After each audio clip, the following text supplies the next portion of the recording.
Hello dear students, this is Himanshu Shrivastava and power system analysis की online classes में आप सभी का स्वागत है। एक्चुअली इस वीडियो को पहले फाइनल ईयर के लिए बनाया गया था, इसीलिए आगे की स्लाइड में अभी आपको 1-1.5 मिनट जो भी इंट्रो मिलेगा वो फाइनल ईयर के मिलेगा। ये topic final year third year दोनों के लिए कॉमन है, इसीलिए मैंने वीडियो को कॉमन कर दिया है। और बस कुछ जगहों पे आपको फाइनल ईयर या पावर क्वालिटी का नाम सुनाई देगा, तो आप उससे ज़्यादा कोई परेशान मत होइएगा है। और टॉपिक ये आपके यूनिट नंबर 5 में लाइटनिंग फिनोमिना। ओके, चलिए देखते हैं।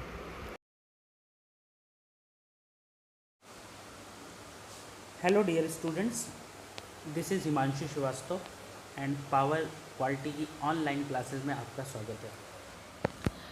लास्ट लेक्चर में हम लोग ने voltage magnification for capacitor switching discuss किया था और कैसे हम वोल्टेज मैग्नीफिकेशन को कम कर सकते हैं ये हम लोग ने डिस्कस किया था। इस लेक्चर में हम लोग लाइटनिंग फिनोमिना को डिस्कस करेंगे और लाइटनिंग फिनोमिना से क्या क्या प्रॉब्लम हो सकती है हम लोग ये डिस्कस करेंगे। तो आज का लेक्चर हम लोग शुरू करते हैं। Let's start. Lightning, actually lightning is important source of impulsive transients and it is a huge spark which is due to the electrical discharge taking place between the clouds, within the clouds and between the cloud and earth। यहाँ पर electrical discharge की बात कर रहे हैं। It is electrical discharge. पहली बार lightning phenomena को डिस्कस किया था बेंजामिन फ्रैंकलिन ने। उन्होंने बताया था कि this lightning phenomena is due to the electrical discharge. और बहुत ही फेमस उनका एक्सपेरिमेंट था। उन्होंने एक थंडर क्लाउड में एक काइट को फ्लाइंग कराया था और उससे इन्होंने ये थ्योरी दी थी। उससे पहले तक लाइटनिंग को as a act of God माना जाता था। तो ये बेंजामिन फ्रैंकलिन थे जिन्होंने प्रूव किया कि lightning stroke is because of the discharge of the electricity. और उसी के बाद फिर लाइटनिंग की डिफिनीशन बनी कि lightning is the huge spark which is due to the electrical discharge and it's taking place between two clouds or within the same cloud or maybe between cloud and earth। तो यहाँ पे cloud में charging हो रही है जिसके लिए भी कई सारी थ्योरीज़ हैं। उनमें से पहली थ्योरी है कि क्लाउड में जो चार्ज आ रहा है it is due to it is the result of the atmospheric processes that take place during thunderstorms and charges are accumulated in the clouds and equal and opposite charges are induced in the earth। That means due to some atmospheric process cloud में charging हो जाती है और इस cloud के नीचे जो अर्थ होती है उस अर्थ पे अगर क्लाउड में पॉजिटिव चार्ज हो रहा है तो अर्थ पे निगेटिवली चार्ज हो जाएगी। मतलब उसके जस्ट अपोजिट साइड में ये चार्ज हो जाता है। सेकेंड थ्योरी कहती है कि this charging is due to the ions in the air. That means the positive as well as negative ion in the air attach themselves to the small dust particles and a small drop of water suspended in the air, and because of polarization by induction they get charged negatively। That means कि आपके polarisation और induction effect से जो भी वहाँ पर air dust के dust particles होते हैं या जो है स्मॉल ड्रॉप ऑफ वाटर होती हैं वो सब पॉजिटिवली या निगेटिवली चार्ज हो जाती हैं, और जिनसे वो क्लाउड आपका चार्ज हो जाता है स्टॉर्म कंडीशन में। और ये एक चीज़, ये दूसरी चीज़ यहाँ पे सेम रहेगी कि जो ये क्लाउड जहाँ पे भी अर्थ के पास से पास होगा वहाँ पे ये अपोजिट चार्ज को इंड्यूस करा देगा। ये चीज़ एक ध्यान देने वाली है। Next, the cloud gets charge either positively और निगेटिवली। ये देखिए यहाँ पे लिखा है ये line, whenever such cloud passes over the earth it induced opposite charge in the earth। ये इंपॉर्टेंट लाइन है, इसे याद रखिएगा।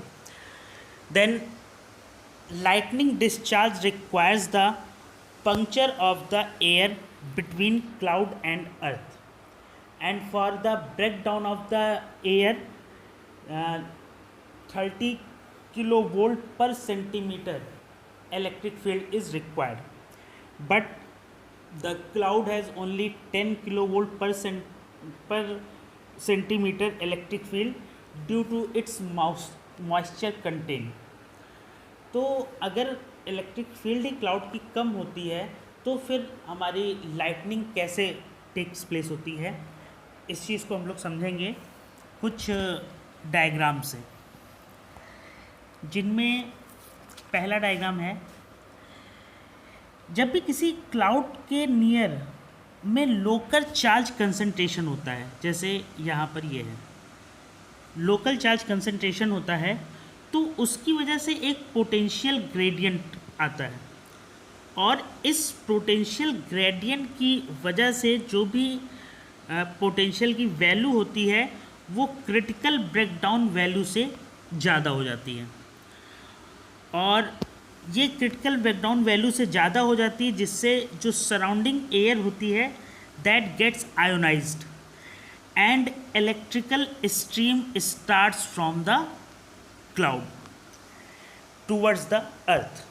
दैट मीन्स पोटेंशियल ग्रेडियंट की वजह से यहाँ की जो भी एयर होगी इट्स गेट्स आयोनाइज्ड, और ये आयोनाइज्ड हो जाएगी, जिससे कि यहाँ पर इलेक्ट्रिकल स्ट्रीम अर्थ की तरफ मूव करने लगेंगी। ये जो फर्स्ट स्ट्रीम है इसको हम पायलट स्ट्रीम कहते हैं, क्योंकि यही स्ट्रीम लाइटनिंग फिनोमिना को स्टार्ट करती है। देन ये फिगर नंबर ए में दिखाया है। देन जब ये आयोनाइजेशन स्टार्ट होता है उसके बाद ये आयोनाइजेशन कई डायरेक्शन में होने लगता है, जैसे इस फिगर में देखिए यहाँ पे कई डायरेक्शन में आयोनाइजेशन हो रहा है।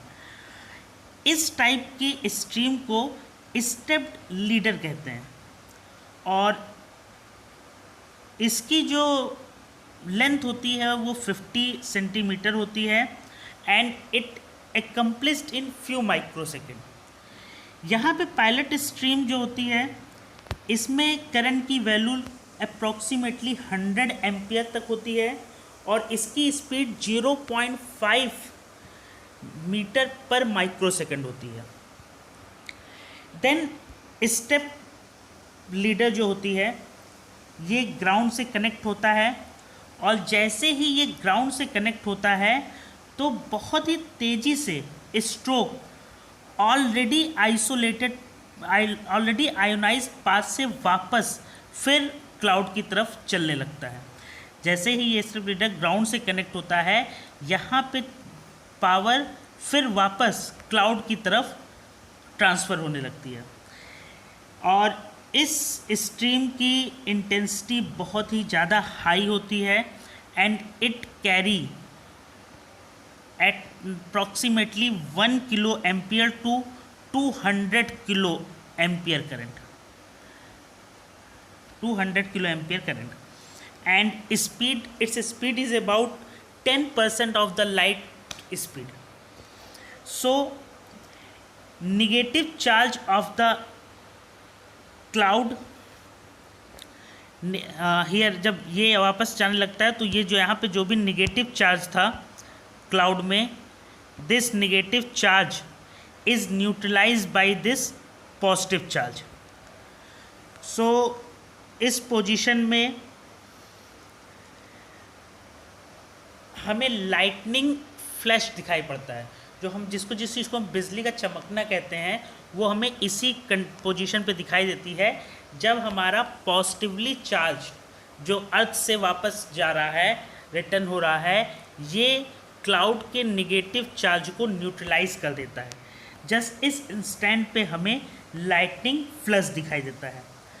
एंड देन अगर इसी क्लाउड में और भी क्लस्टर है निगेटिव चार्ज का, तो उस क्लस्टर को भी ये पॉजिटिव चार्ज न्यूट्रलाइज करते रहते हैं और इस स्ट्रीमर को हम कहते हैं डार्ट लैडर और इसकी वेलोसिटी लगभग 3% ऑफ लाइट की वेलोसिटी के होता है। सो यहाँ पे जो ये डार्ट स्ट्रीमर होता है, it is much more severe than the return stroke because the discharge current in return steamer is very large, but it lasts only for few microseconds and the energy contained in it is small. Therefore this steamer is called lightning stroke. That means जो इससे पहले return वाली stroke थी, उसकी जो energy होती है वो बहुत ही कम होती है और वो कुछ माइक्रो सेकेंड्स के लिए ही रहता है, जबकि ये जो डर्ट स्ट्रीमर होता है, ये वाला स्ट्रीमर डर्ट स्ट्रीमर जो कि और दूसरे उसी क्लाइड में दूसरे क्लस्टर को आयोनाइज करता है, इन स्टीमर्स में हाई करंट होती है और हाई एनर्जी होती है and they are last about in milliseconds और return path are last about only for microsecond. इसीलिए पहले वाले रिटर्न वाले को कहते हैं हम कोल्ड लाइटनिंग स्ट्रोक और लास्ट में डर्ट वाले को हम कहते हैं हॉट लाइटनिंग स्ट्रोक। तो इस टोटल डिस्कशन में ये मिला कि जो थंडर क्लाउड है, ये इस तरह के कई सारे सेल्स उसमें होती है जिससे एक हैवी लाइटनिंग स्ट्रोक अकर होती है और this type of stroke is known as multiple or repetitive strokes. तो ये बेसिकली लाइटनिंग का टोटल फंडा होता है और हमें याद रखना है कि लाइटनिंग जो हमें फ्लैश दिखाई देती है वो इस इंस्टेंट पे होती है जब हमारा positive charge from the earth neutralize the negative ions of the cloud, तो हमें फ्लैश दिखाई देती है, लाइटनिंग फ्लैश। अब इस लाइटनिंग का हमारे पावर सिस्टम पे क्या इफेक्ट पड़ेगा, देखिए जैसे यहाँ पर ये हमारी ट्रांसमिशन लाइंस है, ये हमारी ट्रांसमिशन लाइंस हैं।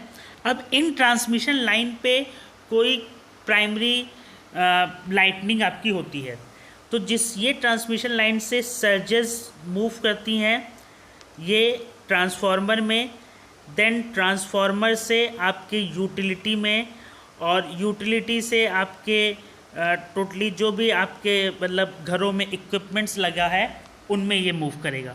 इन द सेम वे कभी कभी अगर हम अपने घरों पे लाइटनिंग को बचाना चाहते हैं तो हम अपने घरों पे या जो भी इंस्टॉलेशन पब्लिक इंस्टॉलेशंस होते हैं उन पे हम नुकीली रॉड लगा देते हैं। उससे क्या होता है, that is a grounding structure. जो रॉड्स होती हैं वो ग्राउंडेड होती हैं, तो अगर उन पे सर्ज आता है तो उसको सीधे हम रिटर्न पाथ प्रोवाइड कर देते हैं। अब इस सर्ज की वजह से, इस लाइटनिंग की वजह से हो सकता है कि हमारी यूटिलिटी की या हमारे घरों की जो भी इक्विपमेंट्स हैं वो डिस्ट्रॉय हो जाएं। तो उनसे बचाव के लिए, उनसे बचने के लिए, इस लाइटनिंग से बचने के लिए हम सर्ज अरेस्टर का यूज़ करते हैं, हम यहाँ पे अर्थ वायर का यूज़ करते हैं, यहाँ पे इस टाइप के ग्राउंड स्ट्रक्चर का यूज़ करते हैं।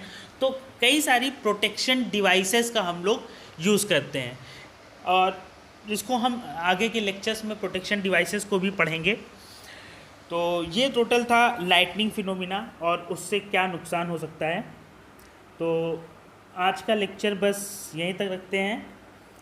आई होप कि आपको समझ में आया होगा लाइटनिंग फिनोमिना। अगर आपको कोई भी कन्फ्यूज़न होता है तो आप व्हाट्सएप ग्रुप पे पूछ सकते हैं और तब तक के लिए Stay home, stay safe. Thank you.